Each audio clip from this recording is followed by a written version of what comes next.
Welcome to Living Chassidus. Together, let's live the Chassidus we learn.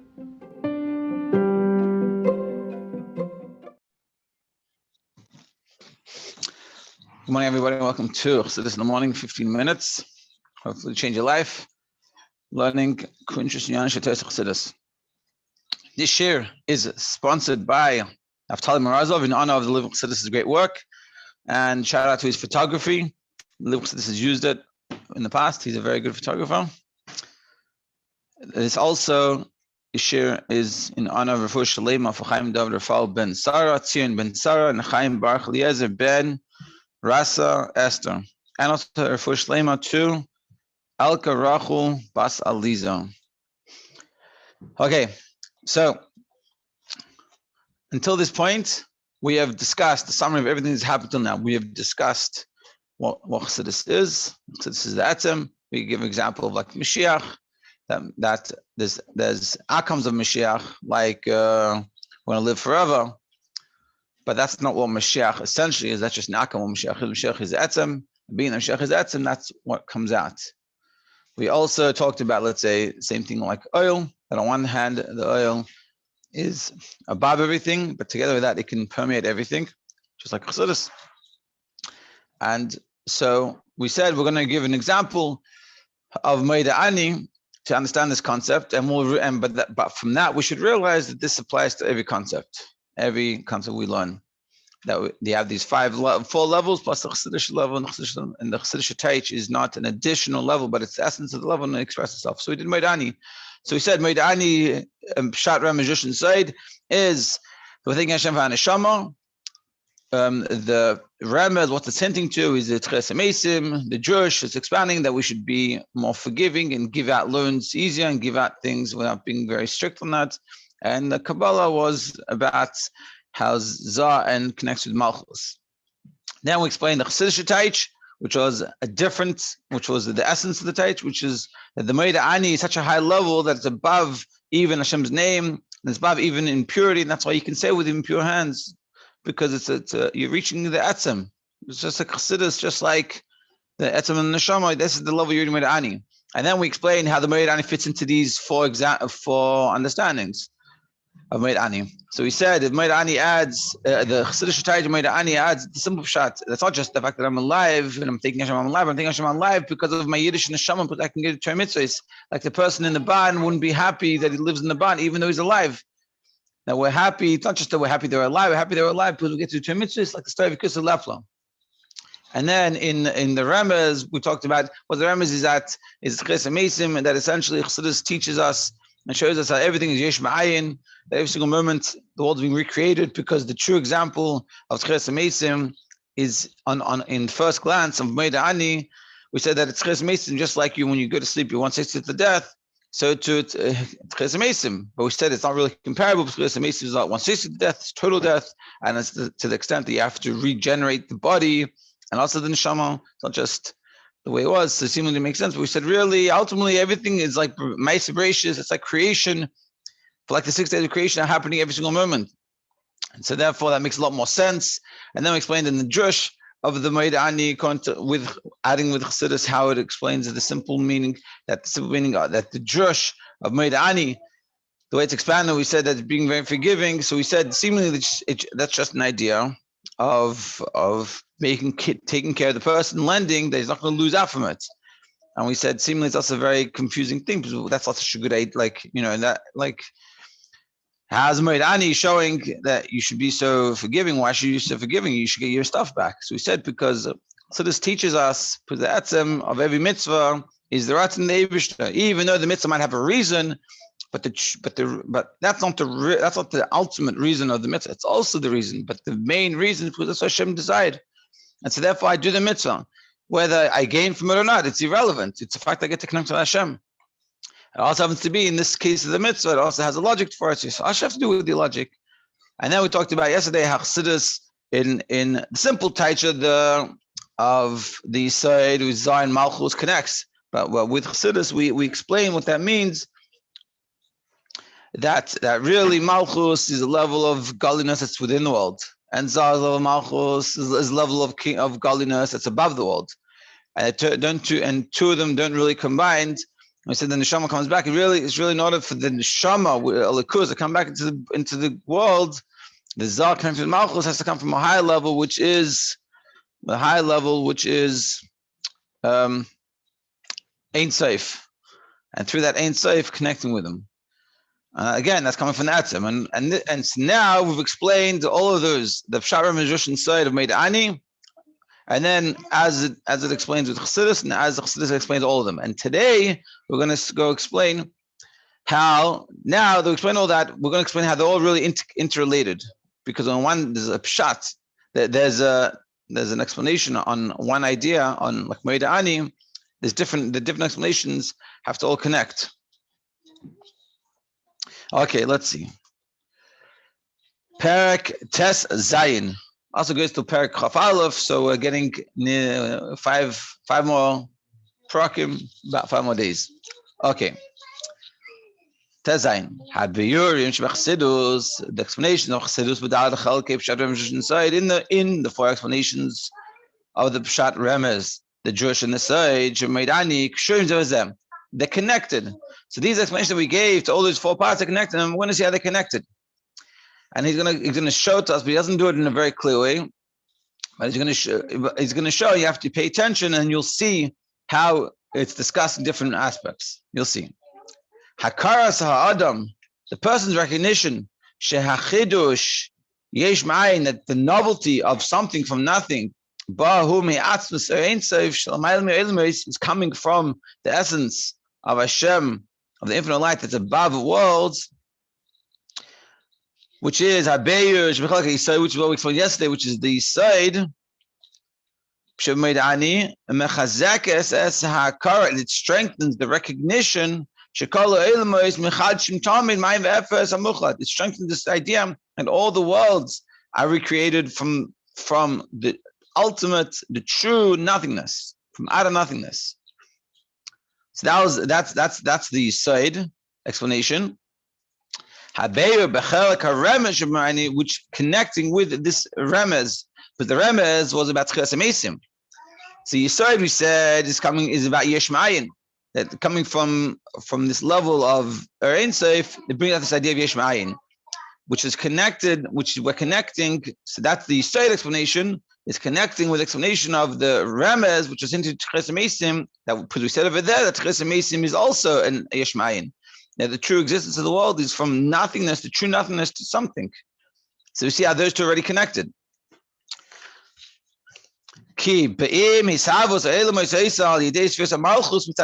it was just the world would be created just with Malchus, since in regards to Malchus, the world take up space, they have a relationship. The novelty of Yesh Ma'ayin wouldn't be in all of its essence. It would be like neshama giving life to the body, meaning there's a body, the body lives, it has its own vitality that keeps it alive, and the neshama comes into that body. Because even without the chayus of the neshama, the body still lives. Then there's a neshama of everything that keeps that thing alive, and then there's a neshama that makes that thing alive, meaning that my hands are hands, and they don't just cease to exist. And then there's the neshama that gives life to those hands, like there's a neshama that gives life to the inanimate object. That even though the rock doesn't have life in the sense like we have life, but it still exists. So there's a, like, so to speak, a neshama that makes that exist. So what we're saying is that so too with us, there's a neshama part that keeps the body physical, but then there's the neshama that gives life to that physicality.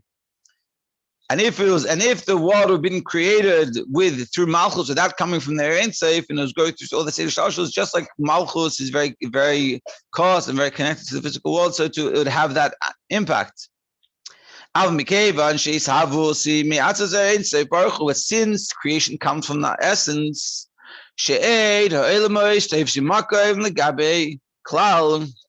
that from the level of Atzmos, the world doesn't take up any space. So therefore, it makes it very clear to us, and it shows it in a very clear way. L'chol Inyanah, I mean everything. L'chol Ikar Metziusim, the whole Metzius, the main Metzius. Mishchash man me'erein seif baruchu. Zol come from erein seif.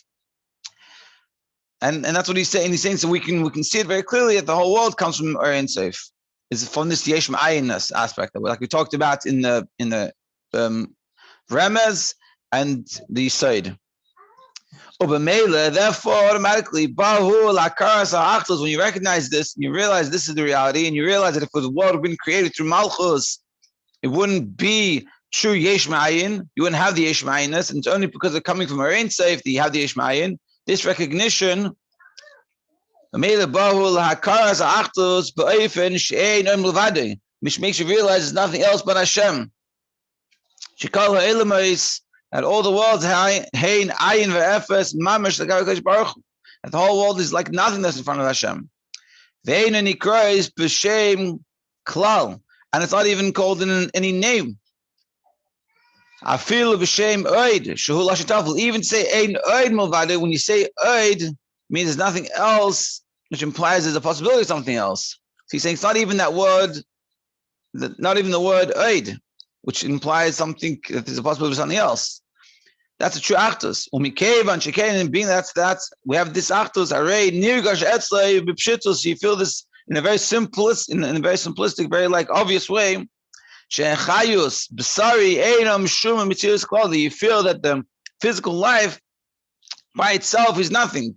Not even in the secondary life. It's valueless by itself. And what's mitzius, what's existence, what's real? It's only the connection to godliness. Like we talked about in the beginning about Rikus Lepla. When he got a bracha for long life, he said, it's only if I can liris or shemas likus. And that's what we're saying here. And we're connecting it with the pshat of the Meidani. That through recognizing that the whole world is really ayin ve'efes. And it's only coming from erein seif, which is the drush, the side, and also the explanation of the remez. It brings us to the realization of the pshat, that if that's the truth, then what else is there to life besides elikus? Not just a physical life, but it's a physical life connected with elikus.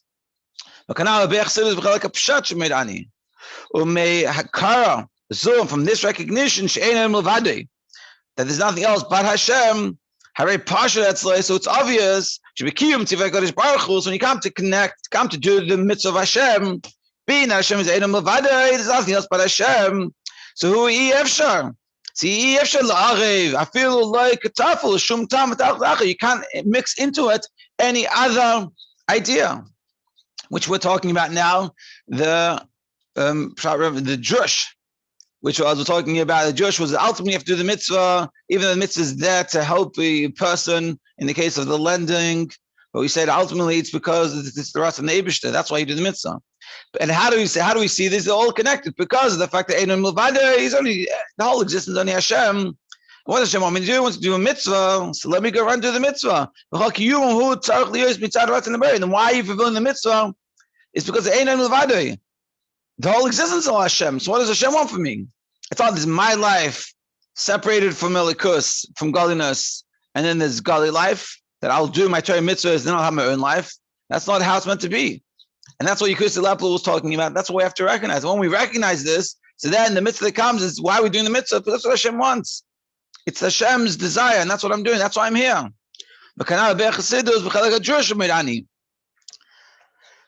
So we've explained, so we'll go through that again because that was beautiful. But basically what we did was we explained the Chassidus as all these ideas interconnect with each other. So we said, so let's try to do this again. So we said like this. So he said, when we recognize that the whole world is coming from ayin ve'efes, from true nothingness to something, which is the explanation, and we said ultimately the way we can have the level of Yesod, the Kabbalah, which we said is Zayin and Malchus, and that's how the neshama comes back. But really, it's coming in order for that to happen, it has to come through Ein Sof. Because if the world wouldn't be created with this Ein Sof, Zal Malchus wouldn't come together properly because they're two different ideas. Zal is above the world, and Malchus is in time and space. And they couldn't really connect. And if you had a world based of Malchus in time and space, just that limited without this Elikus, then we wouldn't be able to do Torah mitzvahs in the way we can do it. So what we're seeing is that when we recognize that Einoid Mulvadoi, and really the world is created from true nothingness to something, and recognize this. And that helps us also understand this idea that's truly every single moment, which is the idea of the remez, what it's hinting to, like the Tchisamesim aspect. When we recognize that everything is something, is recreated every single moment, so then you realize that the whole purpose of the life, maybe created every single moment, is to do is turn to Hashem, which is like the pshat, that my life is not about my physical things, but it's about all the spirituality, my connection to Hashem. And then when you realize that, so then you also do the drush, which is when I do the mitzvah. Why am I doing the mitzvah? It's because I'm connected to Hashem. That's what Hashem wants. It's not about what I gain from it and what's good for me, what's beneficial for me. It's because this is what the Eibishter wants. But Eina Mavad is nothing else but Hashem. And we see, and what we see here, and what we just did was we explained the pshat, the remez, drush inside, and we showed them. So what we did in the beginning was we showed there's 4 different explanations to Meid Ani. Then we explained how Chassidus really adds life to them. And now we explain not just Chassidus adds life, but Chassidus connects all of them. So they're not all different pshats. Because before this, we learned one is about thanking Hashem for Neshama. One of them is about Tchisamesim. One of them is about how to lend things. And one of them is about Kabbalah, about Malchus. No, now we explain they're not all 4 separate things. They're 4 interconnected things. To be continued tomorrow, just to make it practical, is to recognize in life, is my life separated, and I think the reality is for a lot of us it is, and there's nothing wrong. It's just the recognition of it and realize that we can try to connect. Meaning, is my life based off in the morning I do one thing, and then I go to work and I'm another person, and then I come home and I'm another person, and then I go to bed another person, and they're separated people. You know, maybe in the morning I daven and I'm all inspired, and then in the afternoon I'm totally not inspired. We have to realize that Chassidus gives us the ability, if we learn it properly, if we analyze it, like we're seeing here, that our life can be singular, meaning they're all together. Just like the story, I think I shared this recently, but the story goes that those Herbert Wiener, I think his name was, he wrote a book called 9.5 Mystics, and he is close to Lubavitch. I think he was Reform or conservative. So one time he was in Yechidus with the Rebbe, and this is like in the early years, and he said to the Rebbe, he goes, I'm sorry to be so like straight, but if I can be, upfront, he goes, your Chassidim look to be very naive. You look very simple, very, not too deep. So the Rebbe said, if we're going to be a little frank, I hope you don't mind me asking you, but it seems to me that you don't sleep well at night. So he goes, well, like, I don't know how you saw that, but yeah, it's true. I have a hard time sleeping. So he said, yeah, because you live, your life is a duality. Yeah, you have a religious life where you do Torah mitzvahs. Yeah, then you have your secular life, and then you have this world, and you have all these different worlds. He goes, they look simple and naive, but it's not so naive. It's just clarity. It's the whole day is the same. It's the same person. It's not different people. And this is the goal, to have this simplicity that our day from the moment we wake up to the moment we go to bed is the same person and not different manifestations of us. Shematzliach, and have a great day.